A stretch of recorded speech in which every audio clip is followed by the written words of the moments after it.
Olá, sejam todos muito bem-vindos à Associação Centro Espírita Amor e Instrução. Para mais um estudo, daremos início com uma oração, cujo objetivo é estabelecermos maior sintonia com os amigos da espiritualidade. Sendo assim, rogamos a Jesus que possa nos auxiliar para que possamos retransmitir tudo aquilo que através da sua misericórdia nos foi concedido para a nossa própria melhoria, pedindo aos emissários do Cristo que possam nos proteger, que possam nos intuir, para que possamos melhor completar a tarefa a que nos dispomos hoje.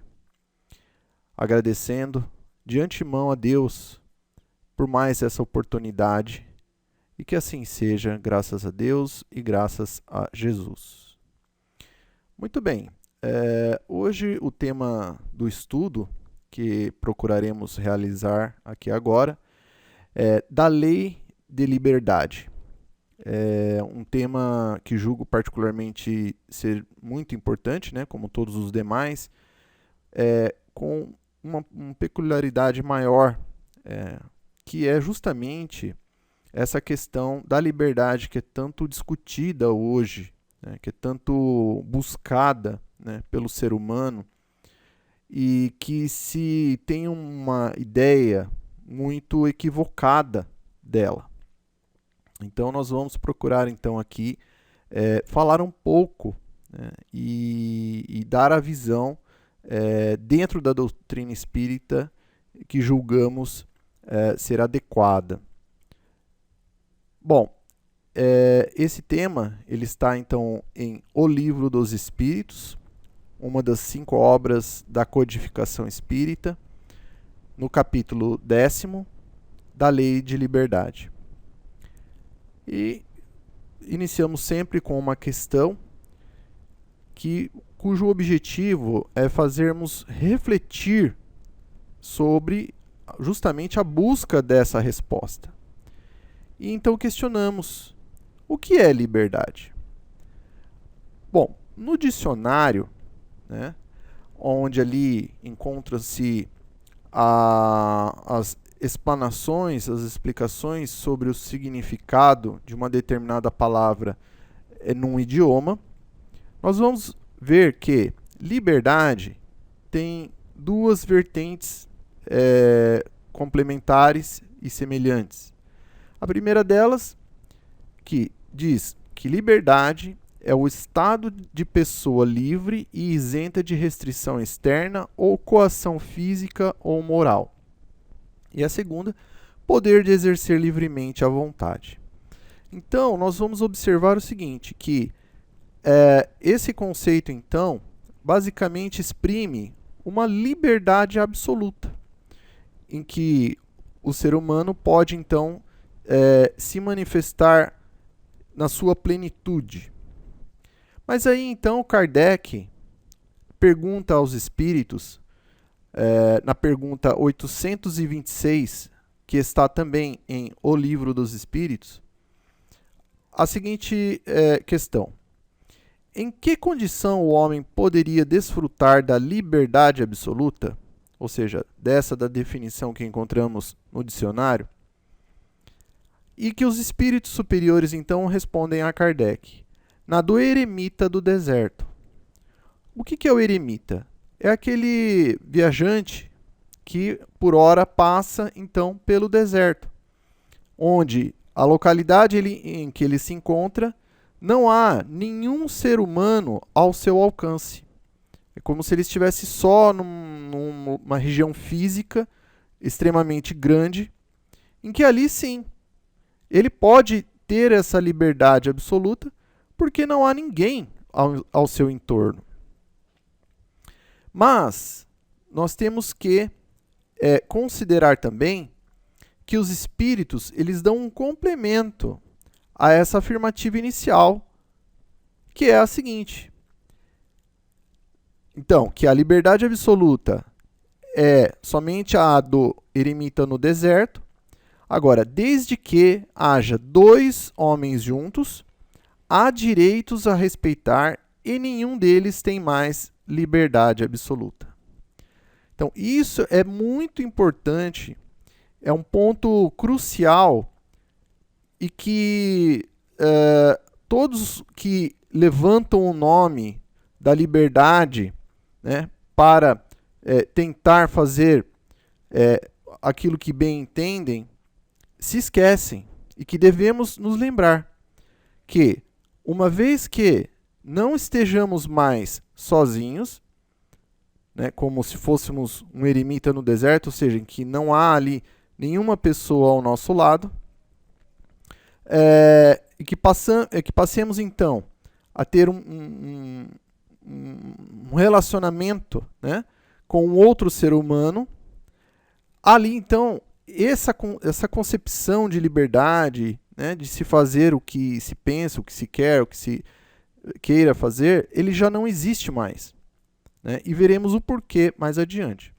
Então, todas essas questões que são colocadas, né, para debate na sociedade, que alguns grupos particulares, geralmente minorias, mas que fazem ali um alarde muito grande e que dá a transparecer que aquele assunto seja assim maior do que necessariamente ou da quantidade de pessoas que defendem, dá essa impressão, né, de que é maior, mas que realmente a sociedade como um todo não está a favor, mas que todas essas questões, né, como o aborto, o consumo de bebidas alcoólicas, a liberação do uso de armas, né, das drogas ilícitas, jogos de azar, ou até mesmo atitudes, né, oriundas de certas pessoas que, por terem uma impressão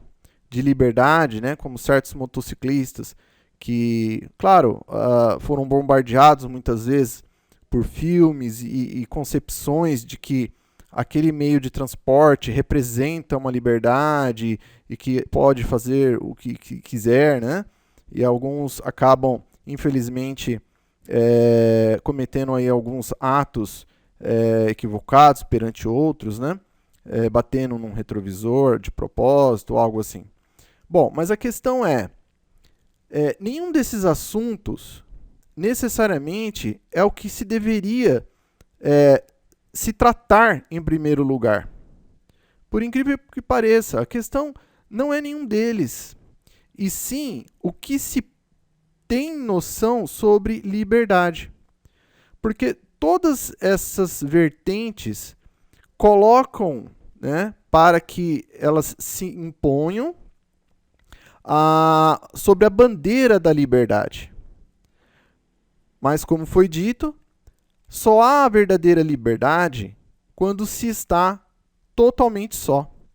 Uma vez que venhamos a conviver em sociedade, nós passamos a ter uma responsabilidade sobre os nossos atos.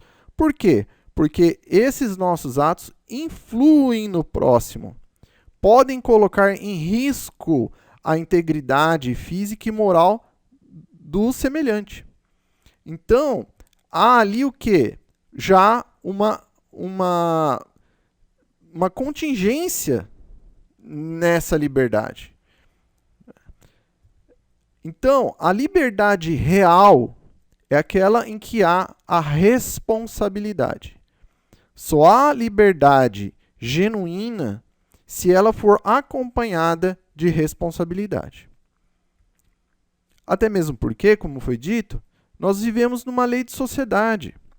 E está lá, né, uma resposta que os espíritos deram também a Kardec na questão 766, em que ele pergunta: a vida social está na natureza? E que os espíritos respondem: certamente, Deus fez o homem para viver em sociedade. Não lhe deu inutilmente a palavra e todas as outras faculdades necessárias à vida de relação.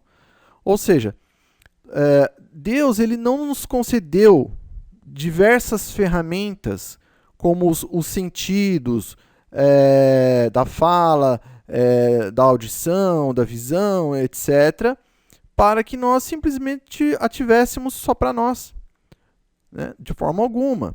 Elas foram dadas para que nós venhamos a nos relacionar, até mesmo porque nesse intercâmbio social promove-se o bem-estar coletivo. Uma pessoa sozinha, por exemplo, não conseguiria construir uma cidade toda, não é? Ele precisa o quê? De outras mãos para que isso se dê. Então, sendo assim, existe o quê? A liberdade condicionada à responsabilidade, ou seja, os meus atos não podem ferir o próximo, porque senão não é verdadeira liberdade, e sim outra coisa que não seja liberdade. É o que nós chamamos de libertinagem, o que é bem diferente. Por isso, então, que o Cristo nos ensinou também, né, a seguinte informação. Tudo aquilo, portanto, que quereis que os outros vos façam, fazei-os vós a eles. Então, isso é uma condenação o quê? Da escravidão. Porque a escravidão, ela limita a liberdade do próximo. Para aqueles que escravizavam, por exemplo, como no Egito, o povo hebreu na época, para eles tinham a ideia, a concepção de que aquilo era liberdade. Para eles, poderia ser, mas, na verdade, nada mais é do que o egoísmo. Nada mais é do que o orgulho que estava sendo ali em primeiro lugar.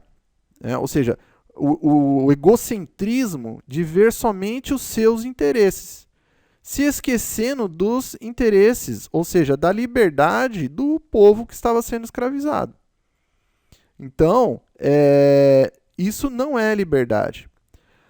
Agora, o mais importante é que, embora nos dias atuais, na humanidade, passados aí bem mais que 2000 anos, nós vamos ver que a escravidão ainda ela existe de uma certa forma.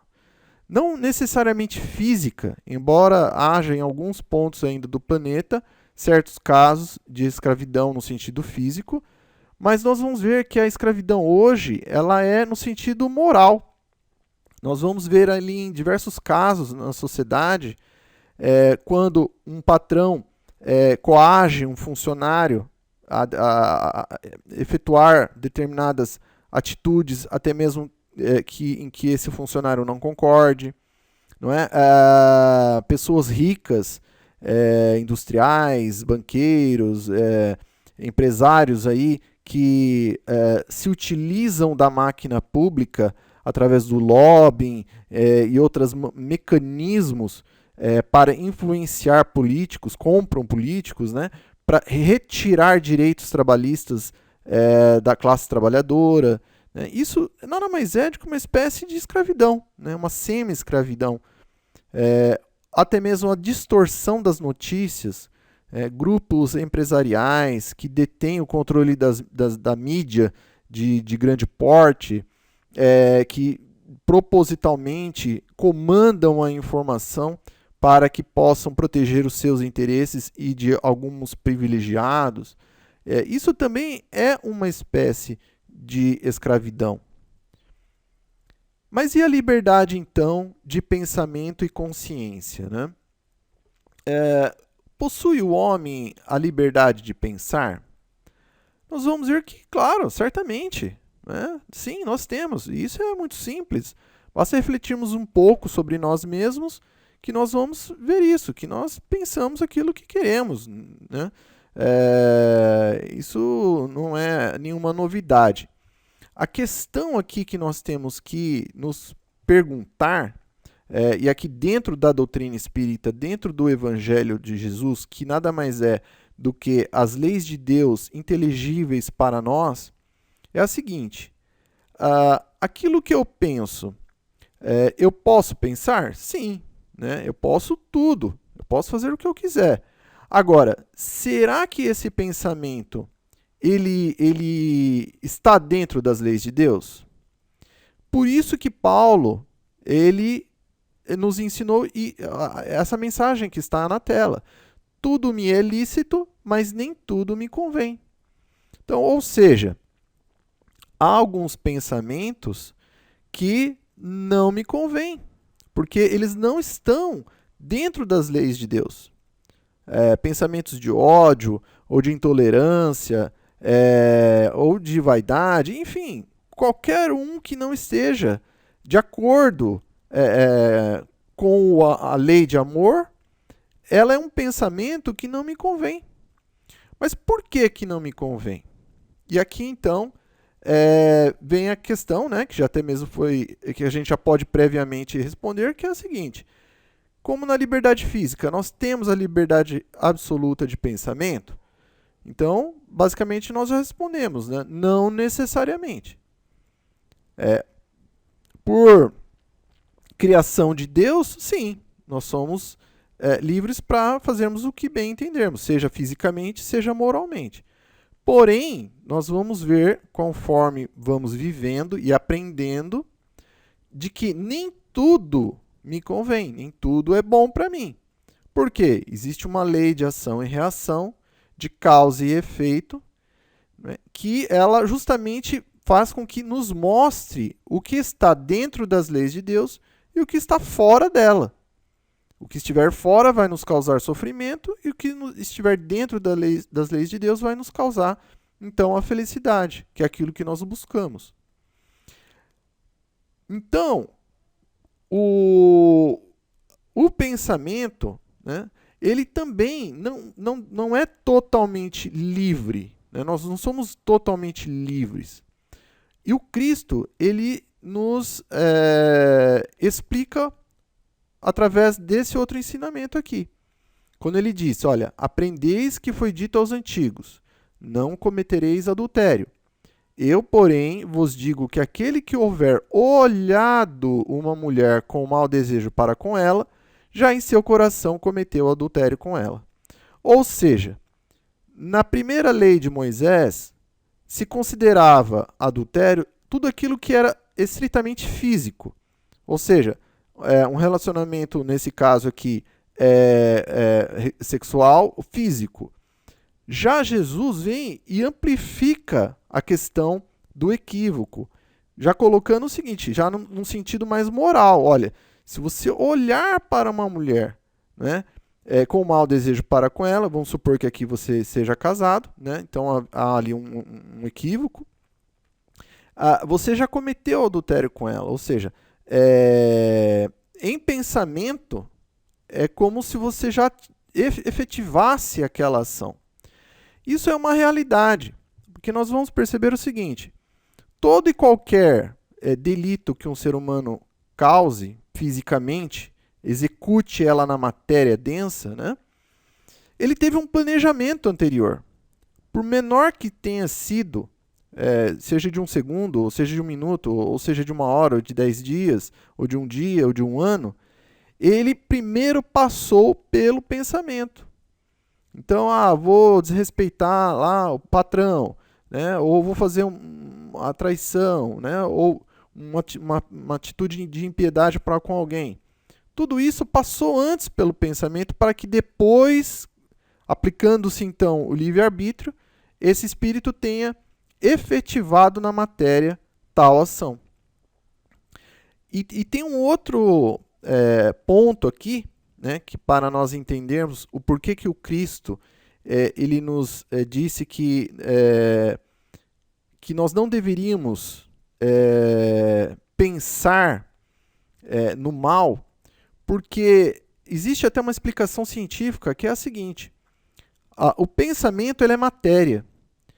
Mesmo o ar, né, o ambiente que nós vivemos, embora nós não possamos captar a densidade material, digamos, de certa forma até que podemos, né? Com o vento ali, a nossa pele capta ali a presença de alguma coisa que nós não podemos pegar necessariamente, mas todo o ambiente ele é matéria.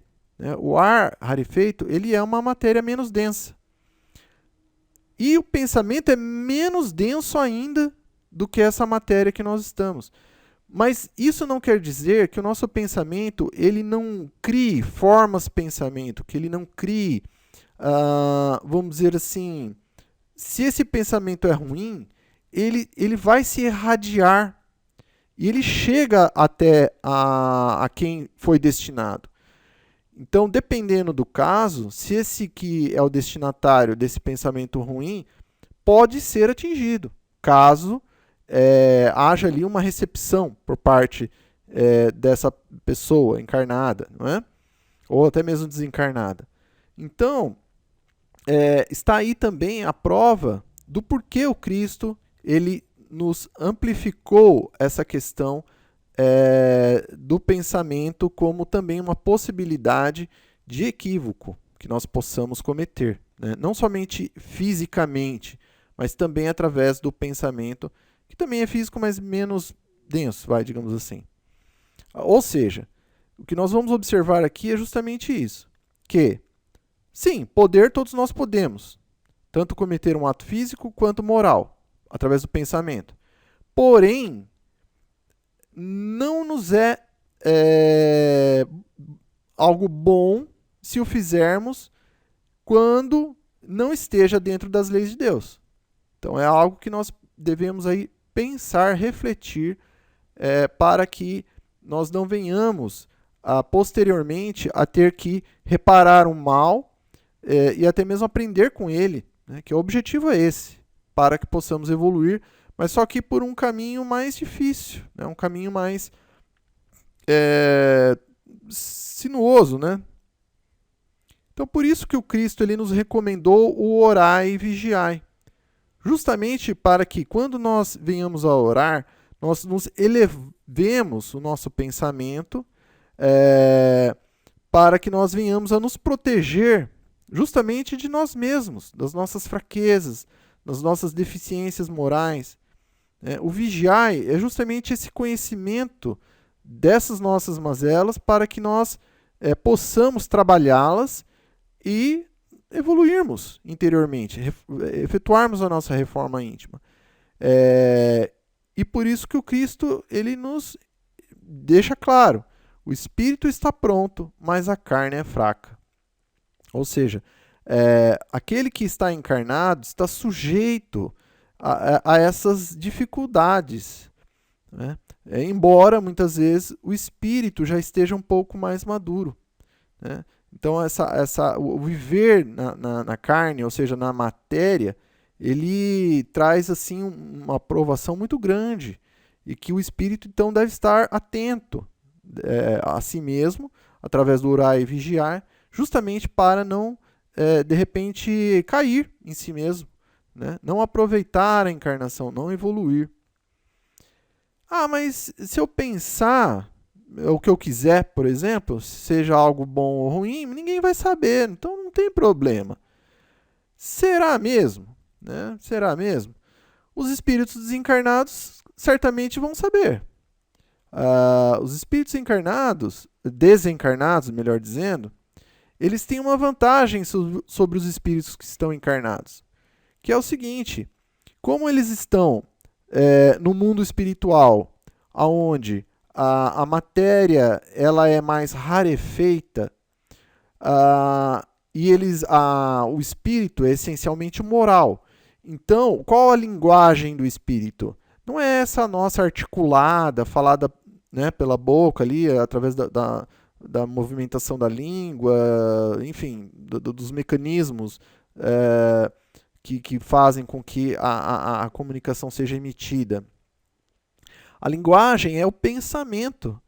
Então, os espíritos desencarnados, eles captam os pensamentos, sejam dos encarnados como dos desencarnados. Então, os espíritos desencarnados sabem. Quem mais sabe? Deus. Deus sabe tudo. Deus nos conhece como nenhum outro espírito jamais pôde nos conhecer e um dia nos conhecerá. Nem mesmo o próprio Cristo ou qualquer outro espírito, digamos, mais evoluído do universo praticamente, não nos conhece como Deus nos conhece. E isso, claro, falamos de forma racional, porque se eles nos conhecessem como Deus nos conhece, ora, eles seriam Deus, e o que não pode ser, né? Porque eles também são criaturas de Deus, ou seja, são filhos de Deus assim como nós. A diferença é que eles estão num grau evolutivo, moral e intelectual, claro, praticamente infinitamente maior que o nosso, mas ainda assim limitados. Mas Deus nos conhece profundamente. O que a prova está também em Cristo sempre, quando ele nos disse o seguinte: e até mesmo os cabelos da vossa cabeça estão todos contados. Né? Ou seja, aqui ele deu um exemplo material para que a gente pudesse, digamos, ficar impressionados e entender exatamente isso, que Deus nos conhece profundamente, como nós nem podemos imaginar. E também nós mesmos, né, aquilo que nós pensamos, seja em alinho às leis de Deus ou em desalinho às leis de Deus, nós também sabemos, através da consciência. Muitos de nós, algumas vezes, apresentam a consciência, vamos dizer assim, morta, mas seja mais um dia, menos dia, essa consciência ela recobrará a sua vitalidade e vai nos mostrar aquilo que nós estamos equivocados. E Kardec aqui, mais uma vez, mostra para nós, né, na pergunta 621 de O Livro dos Espíritos, em que ele questiona os espíritos superiores. Onde está escrita a lei de Deus? Na consciência. Ou seja, nós todos trazemos a nossa consciência. A consciência ela é como se fosse a assinatura de Deus em nós. Ou seja, as leis de Deus, que basicamente é a assinatura de Deus em cada um de nós. Lembrando da nossa condição divina. E ali depois, então, Kardec complementa, né, com o seguinte: do ponto de vista moral, é fora de dúvida que Deus outorgou ao homem um guia, que é a sua consciência, a dizer-lhe: não façais aos outros o que não gostarias que eles vos fizessem. Olha que interessante, aqui está em o livro A Gênese. E nós vamos observar o quê? Que os ensinamentos aqui dos espíritos, juntamente com Kardec, que foi o encarnado que efetuou esse trabalho de compilação desses conhecimentos que a espiritualidade encaminhava através dos médiuns e que ele foi alocando então nas obras da codificação e outras, é que elas consubstanciam exatamente o que o Cristo já havia trazido alguns anos antes, né? Então, ou seja, nós vamos observar que a doutrina espírita ela casa, ela bate exatamente com o que o Cristo nos ensinou, então. Mas então podemos exigir dos outros, né, que eles façam por nós aquilo que nós necessitamos, fazemos ou deveríamos fazer pelo próximo? Bom, a resposta sempre vai ser Jesus, sempre. Em tudo na nossa existência, quando nós tivermos alguma dúvida, recorremos ao Cristo. Ele é o nosso modelo, ele é o nosso guia. E por incrível que pareça, toda e qualquer questão que nós venhamos a ter que, digamos assim, trazer alguma luz que nos ocorra no dia a dia, na vida, no trabalho, na escola, seja onde for, recorremos à vida de Jesus e é o que ele nos ensinou. Nós vamos obter a resposta do caminho correto a seguir. E nesse caso aqui, né, sobre fazer, exigir dos outros algo que nós devemos fazer pelo próximo, o Cristo ele nos ensina o seguinte, olha, que está lá, né, no Livro dos Espíritos, na resposta da questão 837. A liberdade de consciência é uma das características da verdadeira civilização e do progresso. Então nós vamos observar no julgamento, por exemplo, de Jesus, que ele justamente permitiu que a civilização da época, né, do seu nível de consciência, se manifestasse. né? Ele não, digamos assim, não proibiu, digamos, as pessoas de exercerem a sua liberdade de consciência. Até mesmo no instante fatal, né, do seu desencarne, quando ali a crença daqueles que estavam ali reunidos de ódio, de repulsa, enfim, de todos, assim, de maneiras em desalinho às leis de Deus, estavam sendo expressadas ali para, inclusive, com ele próprio, ele ainda assim teve o respeito, a consciência e a liberdade de crer ali dos que estavam presentes, né? E fez até uma oração pelos que estavam ali presentes, realizando aquele ato odiento, né? Mas aí então vem o seguinte questão. Mas espera aí, no Evangelho segundo o Espiritismo, não há um ensinamento que contradiz justamente essa atitude do próprio Cristo? Porque lá fala o seguinte, olha, o próprio instinto de conservação, que é uma lei da natureza, obsta, ou seja, proíbe, né, a que alguém estenda o pescoço ao assassino. Ora, mas e agora? Nós temos aí uma contradição, não temos? Aparentemente sim, mas se nós formos estudar um pouco mais, nós vamos ver que não, né? Pois que Jesus ele não interditou a defesa, mas condenou a vingança. Agora, qual foi a defesa do Cristo, né, ao se permitir ali ser imolado na cruz? Né? É justamente o que? O silêncio. O silêncio que ensina mais do que as palavras. É o exemplo do perdão em atitude que efetivamente consubstancia um ensinamento benéfico à coletividade. Nós temos que lembrar que o Cristo, né, existe um degrau de evolução entre ele e nós, aqui, encarnados, que ficamos, né, extremamente grande. Ou seja, o Cristo está num grau de evolução que nós ainda não temos. Então, por exemplo, é claro que se alguém nos vem demandar, né, a ponto de colocar a nossa vida em risco, nós não temos condição ainda moral e intelectual para, de repente, agirmos tal como o Cristo. Mas ele já deu exemplo. Nós podemos o quê? Tentar, na medida do possível, né, do nosso grau de evolução, digamos assim, procurar segui-lo. Mas que existe aí essa diferença de evolução. E temos que entender também que, nesse caso em particular do Cristo, digamos assim que ele escolheu até mesmo o momento em que ele iria se permitir ser, digamos assim, atacado e feito desencarnar. Porque antes da crucificação, ele teve uma outra passagem em que, terminando o seu ensinamento, as pessoas se revoltaram e queriam jogá-lo lá de um penhasco. Isso foi antes do término dos 3 anos em que ele passou todo o conteúdo do Evangelho. E aí o que ele fez? Quando ele estava prestes a ser arremessado, então, do monte, ele simplesmente vira, paralisa todos que estavam ali presentes ali e sai andando. Aí a pergunta que fica é, por que ele fez isso? Né? Por que ele não se deixou ser morto naquele instante? Porque justamente ele não havia completado a sua missão. O ensinamento que era necessário e que era para um bem maior, que estava em leis divinas, ainda não havia sido cumprida.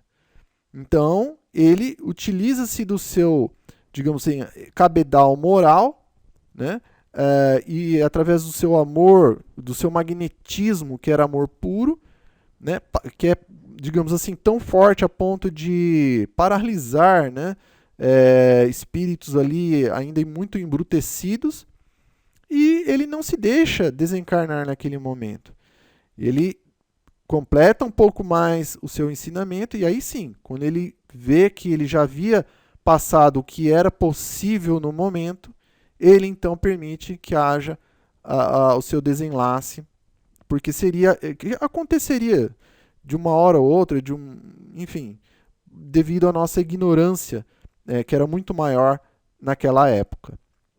Então nós temos que também ver justamente essa questão aí, que é um atenuante com relação claro, há um exemplo de um espírito comum do Cristo, como o nosso, que é diferente, né? Então, ao nosso, ainda nos cabe, muitas vezes sim, nos protegermos, né?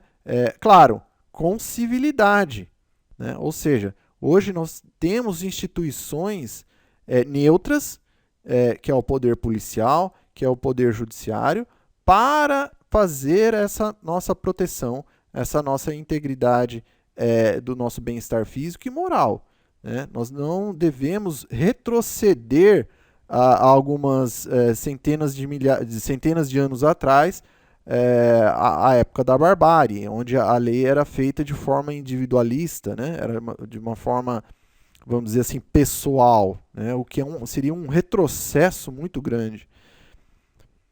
Mas continuando então aqui o nosso tema sobre a liberdade, sobre o livre-arbítrio e a fatalidade. Muitos pensam que a vida, ela como se tivesse sido escrita por Deus, ou seja, que ela tivesse sido programada desde um certo ponto, ou desde o início da criação, e que não há necessariamente um livre-arbítrio, né? Que há ali a fatalidade, ou que mesmo esse livre-arbítrio ele está dentro de uma fatalidade. Será mesmo? Né? Vamos verificar o que a doutrina espírita tem a nos dizer. Bom, aqui em Obras Póstumas, que é um livro posterior ao desencarne de Allan Kardec, que foi o codificador da doutrina espírita, diz o seguinte: o livre-arbítrio, isto é, a liberdade de fazer ou não fazer, de seguir este ou aquele caminho para o seu adiantamento, o que é um dos atributos essenciais do espírito. Ou seja, aqui deixa bem claro que o livre-arbítrio é um atributo do espírito. Ou seja, a partir do momento que o princípio espiritual, né, inicia a individualização desse princípio espiritual, inicia a sua trajetória evolutiva, né, passando ali pelos primeiros reinos, digamos assim, até atingir uma condição já no reino hominal, como um espírito, ele passa a ter um atributo que o caracteriza, que é o livre-arbítrio, que é o poder de escolha para qual caminho se quer tomar, para qual forma de pensar se quer ter, qual forma de agir, qual forma de falar, ou qual forma de pensar, ou qual forma de se omitir perante as situações. Isso é um fato, né? Que nós podemos observar na nossa vida mesmo, né? Nós vamos ver que nós temos sim essa possibilidade. E que a fatalidade, então, se ela fosse uma realidade, ou seja, esse caminho único, ela, digamos assim, nós deixaríamos de ser um ser livre, até mesmo. Não haveria liberdade. Por quê? Porque se a fatalidade fosse real, nós seríamos como uma espécie de máquina. Ou seja, nós agiríamos como robôs programados a um determinado tempo para executar uma determinada tarefa para sempre, para todo sempre. Nós seríamos uma máquina. A questão é a seguinte, e aí a consequência, né, que isso geraria seria a seguinte: por que existiria então a reencarnação?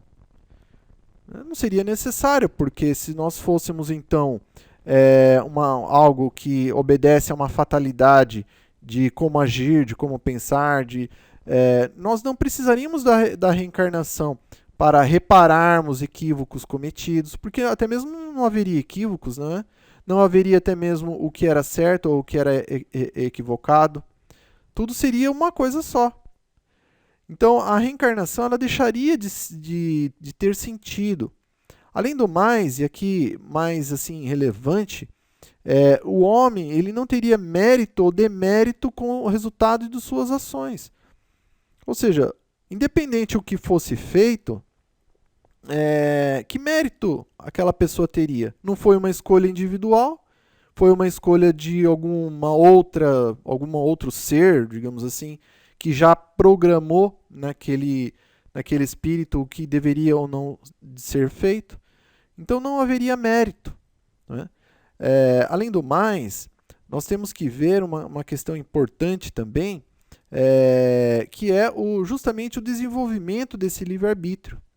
Ou seja, quanto mais se evolui em termos intelectuais e morais, maior a nossa responsabilidade pelos nossos atos. E olha que interessante, estamos falando de inteligência e já falamos de responsabilidade. E justamente aqui na questão 780A do Livro dos Espíritos já traz isso, olha lá, inteligência e responsabilidade.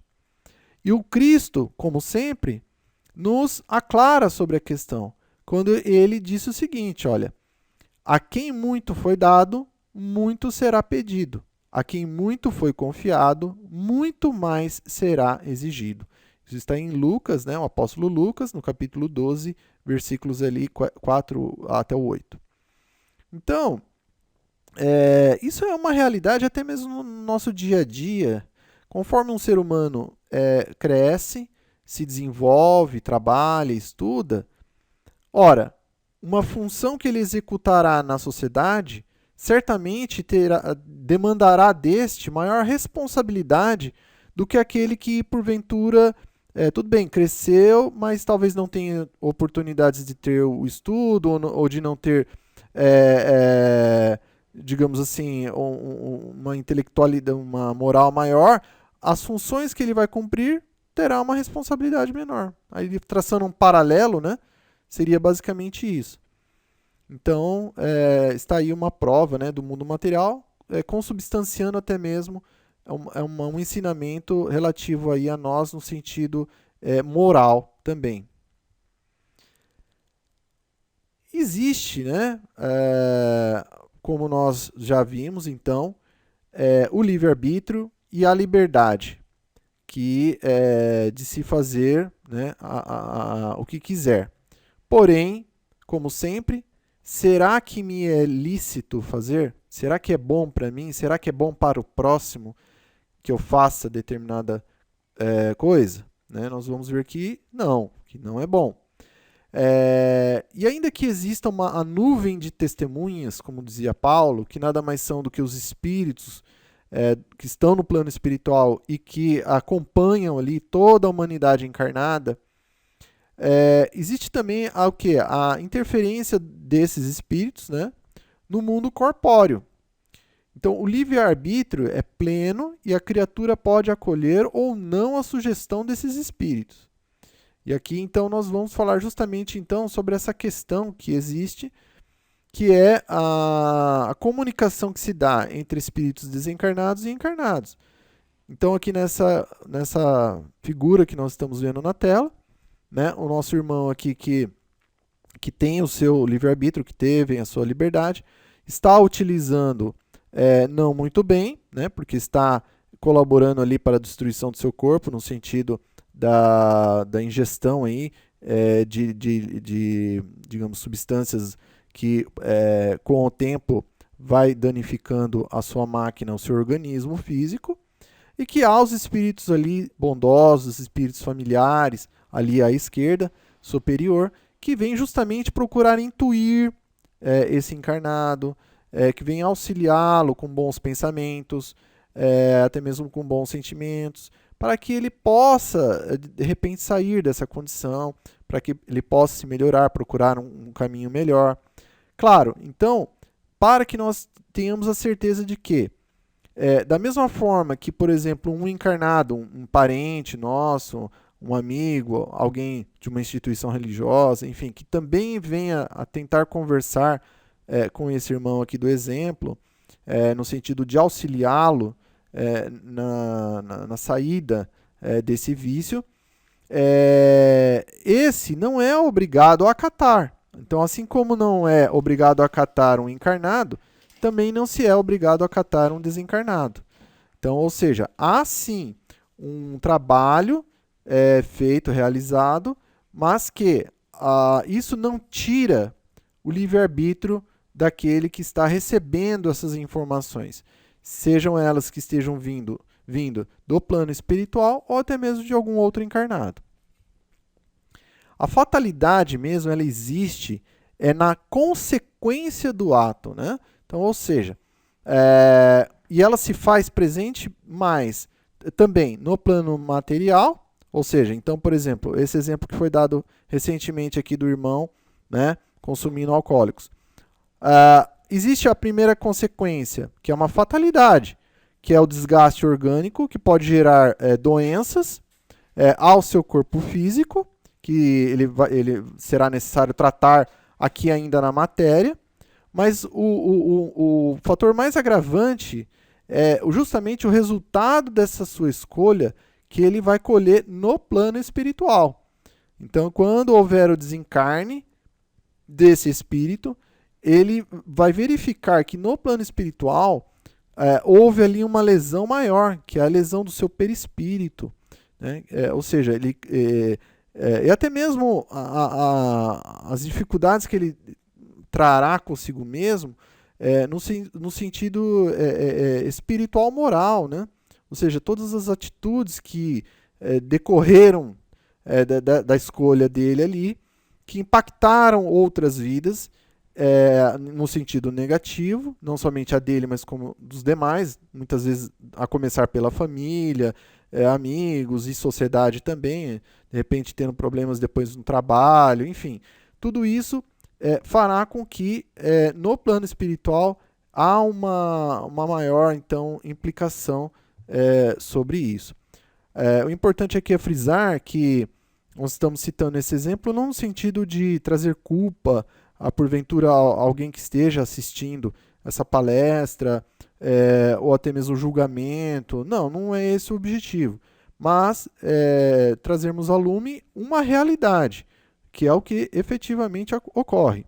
E o mais importante é que nunca é tarde, né? Ou seja, caso algum irmão ou irmã esteja vendo, esteja nessa condição, não se preocupe, né?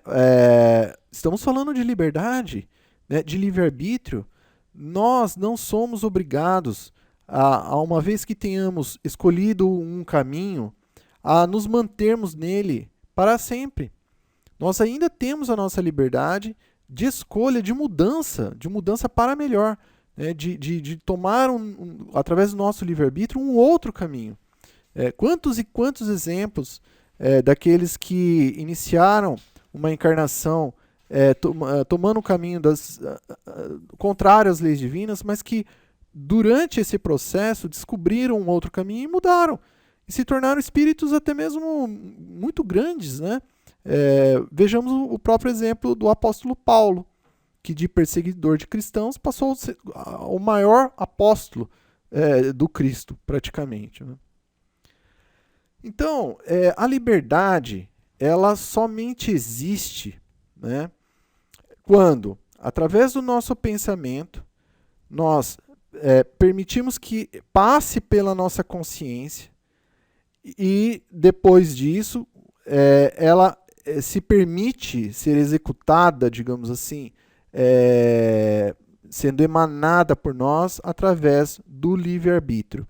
Basicamente, né, é claro que essa liberdade pelo livre-arbítrio somente é liberdade se ela estiver, digamos, consubstanciada na responsabilidade, né? E com relação ao futuro, não há alguns casos em que a espiritualidade ela revela a nós aqui do plano encarnado, através de alguns médiuns, sobre o que acontecerá no futuro, sobre previsões de futuro? Sim, né? Isso já aconteceu na história da humanidade, principalmente por um grande médium chamado Nostradamus, que recebia muitas imagens, recebia ali, digamos, basicamente imagens que ele tentava expressar ali no papel, mas que era difícil para ele, porque muito do que era ali revelado, ele não conseguia entender. Então, quando ele estava, digamos assim, prevendo a questão das guerras, né? Onde havia ali os aviões, digamos assim, despejando bombas, ele não entendia como podia, porque na época que ele vivia não existia o avião, não existia, digamos, esse armamento militar das bombas. Então ele escrevia o quê? Que ele via o quê? Pássaros de ferro cuspindo fogo, né? Então era o máximo que ele conseguia abstrair, né, daquilo. Mas por que que a Deus permite algumas vezes que o futuro seja revelado? E ali então Kardec justamente pergunta aqui no Livro dos Espíritos, na questão 668, pergunta o seguinte: o futuro pode ser revelado ao homem? Aí que os espíritos superiores respondem então a Allan Kardec: em princípio, o futuro lhe é oculto, ok? E só em casos raros e excepcionais Deus lhe permite a sua revelação. Então, ou seja, em casos muito importantes, realmente e raros, que há então essa possibilidade que Deus permite, claro, com um fim útil, né? De repente, uma das possibilidades que tenha sido, né, essa em particular que Nostradamus recebeu na Europa há muito tempo atrás, justamente para tentar mostrar à humanidade: olha, vocês precisam mudar de rumo, porque senão basicamente isso ocorrerá no futuro. Então, ou seja, uma tentativa ali não de, digamos assim, cercear a liberdade da humanidade de ter seguido no caminho que seguiu. Não, não foi esse. Mas de assim, ajudar, de auxiliar, digamos, uma influência positiva, no sentido de tentar ainda, né, ajudar, né? Mas que, como nós vimos, acabamos de ver, a humanidade não acatou, né, não acolheu essas previsões, não foi previdente, né, não orou e não vigiou, e acabou acontecendo aí tudo isso daí, né? Agora, eu estou falando isso, né, de uma forma particular até mesmo, né? Não quero ter a previsão aqui de, digamos assim, tentar acertar o que Deus aqui permitiu de forma alguma. Seria uma prepotência demais da nossa parte. Mas, assim, pelo menos do que eu creio de que algo poderia ser feito, de repente algo a se pensar a respeito, né? Então, olha, em resumo do estudo de hoje sobre essa questão da liberdade, eu acho que basicamente é o que os espíritos aqui escrevem muito bem, e acho que fica muito bem claro, né, o que é efetivamente a liberdade. E o que todos nós, né, na humanidade atual, deveria estudar, deveria ter como, assim, bem claro, né? E está basicamente aqui, ó, no item 872, quando eles dizem o seguinte: a questão do livre-arbítrio pode resumir-se assim: o homem não é fatalmente conduzido ao mal, ou seja, não é uma fatalidade que o homem cometa o mal. Não, é uma escolha dele pelo seu livre-arbítrio. Depois eles continuam: os atos que pratica não estão escritos, ou seja, não foram pré-determinados, pré-configurados por Deus ou pelos espíritos superiores, não, de forma alguma. Ou seja, então a fatalidade, nesse sentido da palavra, de, digamos assim, já ter sido determinado antes, não, isso não existe, né? A fatalidade nós vamos ver que é uma outra coisa, ou seja, na verdade é mais como consequência e não como causa. E aí os espíritos continuam: os crimes que comete não são o resultado de um decreto do destino. Ele pode, como prova e expiação, escolher uma existência com que se sentirá arrastado para o crime, seja pelo meio em que estiver situado, né, seja pelas circunstâncias supervenientes. mas será sempre livre de agir como quiser. Então, esse é um ponto importante, porque muitos pensam assim, eu fui colocado num ambiente que as pessoas eram maléficas. Então por isso que eu sou maléfico hoje. Tá, isso não exime a sua responsabilidade. Por quê? Porque todos nós, independente do ambiente com que nós venhamos a viver, com determinadas pessoas ou espíritos que nós venhamos a conviver, nós não, digamos assim, automaticamente devemos até mesmo aceitar ser a mesma coisa. Né? Nós temos o livre-arbítrio de sermos diferente daquilo que nos circunda. Né? E aqui eu gostaria de dar um exemplo claro, que foi o do médium Francisco Cândido Xavier, que quando criança ele conviveu, né, com uma madrinha que o torturava praticamente, né, e foi por anos, não foi apenas por alguns meses. Né, foram, se não me engano, 3 anos e todos os dias deixava ele passando fome, batia, enfim. E, claro, ele ficava triste por tudo isso, mas nem por isso ele deixou de ser uma pessoa bondosa. Ou seja, embora tenha recebido o ódio, a intolerância, a ignorância, ele continuou por toda a sua existência efetuando o caminho contrário, ou seja, do amor, da tolerância, da compreensão. Então, aí está uma prova de que o ambiente que nós vivemos não necessariamente nos molda. Nos molda se nós assim permitirmos, ou seja, o nosso livre-arbítrio ainda existe. Né? Isso é uma prova. Então, assim, né, continuando aqui o texto, assim o livre-arbítrio existe no estado de espírito, com a escolha da existência das provas, e no estado corpóreo, com a faculdade de ceder ou resistir aos arrastamentos a que voluntariamente estamos submetidos. Cabe à educação combater as más tendências, e aqui é muito importante a questão da educação. Né? A educação ela é fundamental.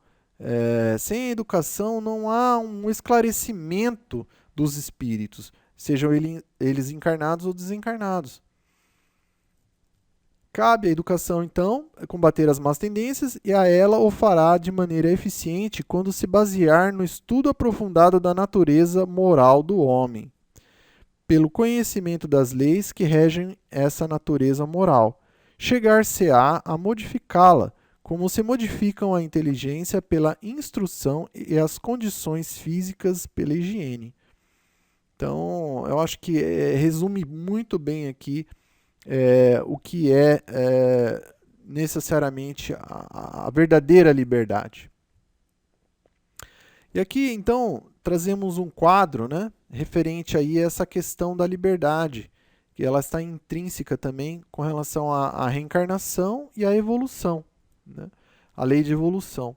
Então, Deus, ele instituiu as suas leis, que os espíritos superiores, através ali do Ministério da Reencarnação, do planejamento reencarnatório, eles então auxiliam o espírito que está vindo aí no degrau mais abaixo da evolução, então passar então por uma prova. Essa prova, né, ele tem então justamente aquilo que nós estamos falando, a liberdade, o livre-arbítrio, que está submetido a uma lei de causa e efeito do que esse espírito vai fazer com esse livre-arbítrio, com essa lei de liberdade que ele tem a mostrar perante a prova. Se ela for positiva, ou seja, estiver dentro das leis de Deus, vai gerar evolução, vai gerar lei do progresso a ele próprio, que depois, possivelmente no futuro, né, vai então alterar ali a sua condição para a admissão. Né? E por que não há ali na parte de missão a parte negativa? É porque a evolução ela já se deu. Os espíritos superiores puros, eles já não mais estão sujeitos às vicissitudes da matéria. Então é como se eles não errassem mais.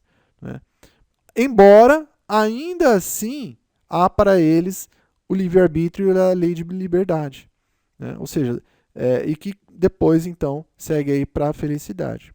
Agora, se esse mesmo espírito, né, passa por uma prova, cujo objetivo é que ele se conheça, né, a sua essência divina, ele opte pela liberdade que lhe é própria, pelo livre-arbítrio que ele dispõe, por um caminho equivocado, ou seja, em desalinho às leis de Deus, ele vai ter que sofrer o que? Justamente dessa lei de causa e efeito, né? Esse efeito, que aí sim, aí entra no determinismo e na fatalidade a qual foi comentado agora há pouco. Ou seja, a fatalidade ela só existe na consequência, né, no efeito de uma ação que veio da nossa liberdade de agir. Então, essa fatalidade, o que ela é? É a expiação. Ou seja, nós vamos receber do outro aquilo que nós demos, né, nesse caso aqui em particular negativo, em desalinho às leis de Deus, não somente para nos punir. A ideia, na verdade, não é a punição, e sim um processo pedagógico, para que nós venhamos a aprender com o reflexo das nossas próprias atitudes oriundas da nossa liberdade, para que nós, então, tomando ali, digamos, contato com ela, nós venhamos a descobrir que aquilo não é bom, que aquilo nós não devemos fazer mais, né? Então, nessa expiação, nós vamos ter novamente, né, o livre-arbítrio para bem aproveitá-la, aprendendo com essa expiação. Caso nós venhamos a aprender com essa expiação, nós vamos voltar à prova, né, positivo ali, nós vamos voltar à prova, porque, ok, nós expiamos, mas nós temos o quê? Que agora fazer uma nova prova para certificarmos se nós realmente aprendemos ou não. Então, nós vamos ver ali que é um processo realmente longo, não é tão simples. Por isso que evoluir não é tão fácil, né? Até mesmo é bem compreensível, porque é para toda a eternidade, né? O espírito ele não retroage. Então, por isso que nós vamos observar aí que há vamos dizer assim, uma importância crucial, né? Agora, se nesse processo de expiação o espírito ele não utiliza bem esse livre-arbítrio, caso sendo em desalinho às leis de Deus, ele retorna de novo para uma fatalidade, que é uma nova expiação. E nesse caso em particular, infelizmente, muitos de nós acaba, digamos assim, ficando preso nessa roda, né? Nós passamos por uma expiação, não aprendemos com ela, retornamos, cometemos um desalinho às leis de Deus, retornamos de novo a uma expiação e acaba ficando um pouco, né, nessa roda, né? Claro, os espíritos superiores estão sempre ali nos auxiliando, mas que há alguns casos e que isso ocorre, né? Principalmente aí aos espíritos menos evoluídos, os espíritos que estão ali em graus de evolução intelectual e moral mais baixos. Mas o intuito não é esse, né? Nós é que nos prendemos muitas vezes nessa condição. E o que eu acho interessante nesse processo, né, da expiação é que muitos sofrem ali digamos, o reflexo da própria atitude, mas acabam cometendo novamente o mesmo erro, né? Então, por exemplo, digamos, um exemplo simples aqui, né? Fez uma fofoca de alguém, né? Então, ali está fora das leis de Deus, sofre uma fofoca de uma outra pessoa para esta, né? Essa pessoa, tudo bem, ela saudou ali o equívoco, porque ela causou e ela teve o efeito. Agora, se essa pessoa não aprendeu com a dor que recebeu do outro e passa a cometer uma nova fofoca contra um terceiro, esse espírito ele não aprendeu que não se deve fazer isso. Ou seja, sentiu a dor do reflexo de si mesmo, mas não aprendeu. Então, por isso que é importante que nós venhamos a aprender com as dores que nos chegam através das expiações. justamente para que nós não venhamos a incorrer no mesmo equívoco, né? Que nós saiamos desse círculo, né? E caminhemos lá justamente para a evolução, para a lei de progresso. Então aqui nós trazemos esse quadro que é assim ilustrativo sobre essa questão de como é que funciona a liberdade, né? Segundo ali uma visão da doutrina espírita. Então, caminhando aqui já para o encerramento dos trabalhos de hoje, nós não devemos esquecer que a verdadeira liberdade ela só existe quando há responsabilidade, né? Essa liberdade que se diz que de poder fazer o que se bem entende, isso é uma ilusão, né? Ou seja, é uma falácia, né? É aquela liberdade de agir quando é do meu interesse, né? Ou seja, tudo que é bom para mim, então eu tomo isso por liberdade. Não, isso não é liberdade. Se eu estivesse sozinho, sim, mas como eu vivo com outras pessoas e aquilo que eu quero fazer, que eu quero trazer para a liberdade afeta outras pessoas, então não. Então isso não é liberdade, porque ela não está acompanhada da responsabilidade que isso ocorre, né? E isso é que vai nos dar justamente a moral. Então, a verdadeira liberdade, ela só está em Jesus. E aqui é um ponto um pouco polêmico, né? Ah, mas como assim Jesus, na pessoa de Jesus? Não. Nós não queremos dizer que a verdadeira liberdade está na pessoa de Jesus, e sim no conhecimento que ele trouxe. Ou seja, quando ele lá colocou bem, eu sou o caminho, a verdade e a vida. Ninguém vem ao Pai senão por mim. Ou seja, o seu evangelho, né, que nada mais é do que, digamos assim, é a tradução das leis de Deus de uma forma que nós possamos compreendê-las, que é Jesus, digamos assim, é o reflexo dele. Então, que nós somos verdadeiramente livres a partir do momento que nós cumprirmos o Evangelho. Que, se nós formos ver, o Evangelho o que é? Lei de amor. Não no sentido mundano, né? Do relacionamento físico ali, de um ser para com o outro. Não. No seu sentido moral, no seu sentido de respeito a si mesmo e ao próximo e a Deus sobretudo, né? Então, a verdadeira liberdade é essa que é o Evangelho. Ah, mas poxa vida, mas nós temos no mundo outros grandes, digamos assim, profetas, né? Nós temos na Ásia, nós temos no Oriente Médio, nós temos em outros lugares pessoas que também trouxeram conhecimento. Sim, mas se nós formos ver, né, todos eles foram encaminhados pelo próprio Cristo, inclusive. São representantes do próprio Cristo, né? E o Evangelho de Jesus, ele é aquele que é bem claro, né? E que abriga até mesmo todo o conhecimento que está também em outros, digamos, grandes expoentes da religiosidade e do ensinamento ético e moral que a humanidade já recebeu, né? Por isso que nós dizemos em Jesus. Não no sentido de tomar Jesus no seu sentido físico ou exclusivamente sobre as religiões, digamos, cristãs. Não, mas sobre o conteúdo ético e moral que está no Evangelho de Jesus. É por isso que nós dizemos que a verdadeira liberdade somente em Jesus. Porque Jesus é cumprir a lei do amor, cumprir a lei de caridade. E isso não tem rótulo, não tem instituição. Digamos, é um bem comum ao ser humano. Pode ele estar na Ásia, ou na Oceania, ou na América, ou na África, ou na Europa, ou na Antártica, ou em qualquer outro lugar.